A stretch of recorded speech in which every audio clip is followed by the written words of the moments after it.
So now we go on to Netflix and Friends, and we are going to go, and I'm going to take this one up, and we're going to talk about Truth Be Told, season one of Truth Be Told.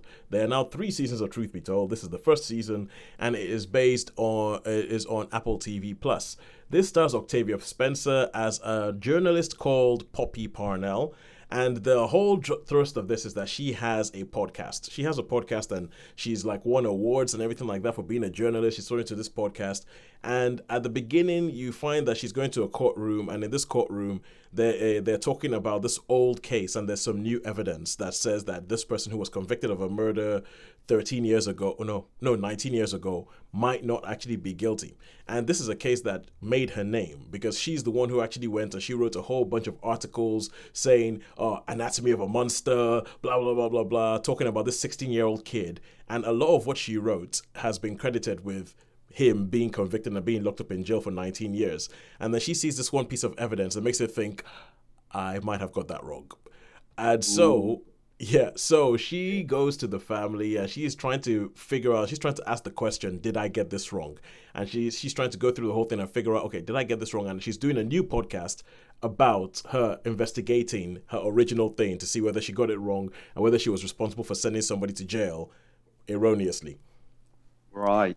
Yeah, and that is the premise. And the premise, and from you saying right, I think I think you might agree with me that I think it's an intriguing premise. I was like, okay, cool, yeah, because this is actually the kind of thing that happens on. But then this show, as it carries on, I think it wastes the premise a bit because the whole idea about this is that she's doing the podcast as she is investigating. So it's not like she's done the whole investigation that she does a podcast. So she finds something else, she does an episode a week. She finds something else, she does another episode. She finds something, she does another episode. And for me, I don't know if that's the way some people do their actual true crime podcasts, but it seems really, really irresponsible because there seems to be no, I mean, even within the world of this show, there's no kind of like rhyme or reason. There's no like detective work or anything like that. She finds a new theory and she puts the theory out there and she goes, oh, this is what happens. This person killed him and we think it's this person's father. And you're like, wait, and even just watching it, you're going, hang on, I have like 3 or 4 different questions. And I'm not even an investigator. I'm not even a police person. I have 3 or 4 different questions about what you've just done. And wait, but couldn't that have been the case? But she's and then it seems like when you watch something, and I think that you watch a really good detective thing when you can actually sort of see the detective work that they go through. When you watch a good Sherlock Holmes or like, a Jonathan Creek or something like that, when they do it, even a good Columbo, you can put it together and you can see how it's actually being done. The detective process seems to be find somebody, accuse them, they're the one, they did it, oh my god, they did it, how, hang on, they didn't do it, we just found this piece of evidence that says they couldn't have done it, okay, cool. They're the next person. They did it. How many episodes have we got in this? How many? We've got 8 episodes. 8 episodes in this season. Yeah, 8 episodes of that, Sean. 8 episodes of just randomly pointing at people and saying, they did it. They did it. It was him. It was him. It was him. Wasn't me. It wasn't me. It wasn't him. Oh, they just. So do they investigate all the people who they say it was him, and then they investigate him? Then they investigate, or they do, but it's kind of like things happen, like they just go and accuse somebody and they find out and they go, oh no, actually, there was actually a very easy alibi that can be very easily verified. That means that it wasn't that person. Oh, I guess it wasn't that person. And the idea is that she's doing this podcast, and on this podcast, she is going out there and she's saying it was this person, it was that person, it was that person. And I'm thinking that if that was you as a journalist, you would very quickly lose your credibility. Yeah, definitely, 100% you would. I know that there's some journalists, like if there's some partisan journalists, like so I'm a Republican journalist, I'm a Democrat, and they can say whatever the hell they want, and people will still follow them. But that's not the way she's supposed to be drawn. And I just think that the way the investigation goes forward is stupid.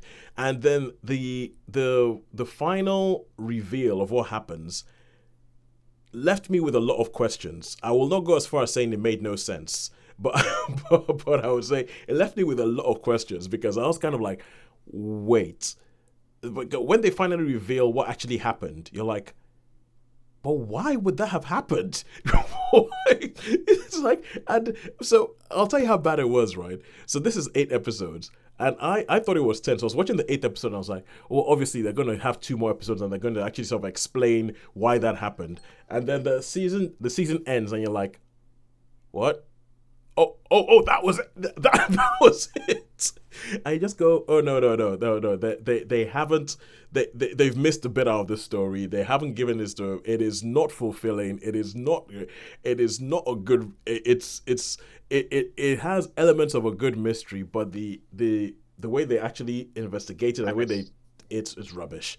There's some good performances in it. I mean, I think so they had this whole thing where Poppy Parnell, because she used to be in the San Francisco area, then she moved to New York, and then she's back in the San Francisco area, and all the there's this whole melodrama subplot about her family and her dad. And her dad used to be in a biker gang, and he was like in a black biker gang, and there's this whole thing about the black biker gangs and the white biker gangs in the Bay Area, and that stuff is more compelling than the actual mystery.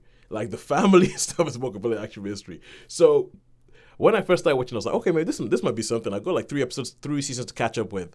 I finished watching the first season a couple of weeks back, probably about 3 weeks back, and I don't think I can be bothered, because if it carries on like this, I'm like, that first one, I felt like you wasted my time a bit, because you didn't, you wasted a good premise and you didn't follow it through, and you just and really just. I don't feel like there was enough detectiving going on. I don't feel like there was enough thoughts going into how do we solve this thing. It was just kind of like you. Oh no, it's not that person. Now going back to you, going back to suspect 1, and it just felt as if they were just trying to fill up time and waste time until the 8 episodes were up. And I would give it a 2 out of 5. I mean, it's on Apple TV Plus, so it looks great. I mean, all the houses that people are in this thing, you're like, oh, I would love to live there. So you can see they're throwing a lot of money at it, but the story is leaves quite a bit to be desired. Right? Quite a bit to be desired. So save yourself, Sean. And I know you were going ooh at the beginning, and I think, yeah, because like you said, the premise was ooh, and then it was a disappointment. Yeah. Okay. Well, because I think that there was a show. Oh, I never actually reviewed this, but there was a show on ITV called Karen Perry. And Karen Perry is about a cold case. Similar thing, like cold case, someone was killed years ago, the killer was never caught. They're trying to reopen the case. And they have a similar thing where there's somebody in there who's very irresponsibly making a podcast about this ongoing investigation that's going on. But I think the way it's treated there is a lot better. It's a lot better in that than the way it's treated here. So if you want a podcast solving mystery kind of thing, watch Karen Perry. It's better than Truth Be Told.